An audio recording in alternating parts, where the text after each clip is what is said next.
Space space ஸ்பேஸ்னா விண்வெளி. அப்படினா இதுதான் விண்வெளி. பூமியில இருந்து நிலவுக்கு போறதுக்கு 3 நாள் பிடிக்கும். மீஸ் எப்படி போவாங்க மீஸ்? ஓகே, இதுல தான் போவாங்க. சாப்பாடுல எப்படி மீஸ்? அவங்க போறப்ப சாப்பாடு எல்லாம் எடுத்து போயிருவாங்க. போதுமான சாப்பாடு எடுத்து போயிருவாங்க. அவங்க இங்கிருந்து போறது வரத்துக்கு எத்தனை நாட்கள் ஆகும் அவங்களுக்கே தெரியாது.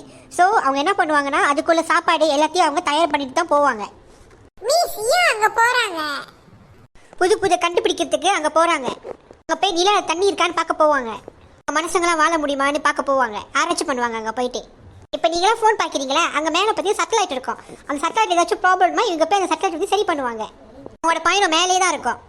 இன்னொன்று, இங்கேருந்து போகிற மின்னுக்கு முதல்ல வந்து குரங்குங்க தான் முதல்ல அனுப்பிவிட்டாங்க. முதலாக நிலாவுக்கு போனது குரங்கு 1949.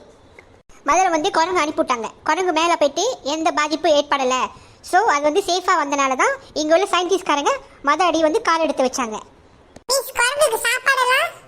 சாப்பாட்டுல எது பின்னி சாப்பாடுலாம் கொடுத்து விட்டு தான் அனுப்புவாங்க. மீஸ் எனக்கு ஒரு கேள்வி மீஸ், என்ன சாப்பாடு கொடுத்து விடுவீங்க?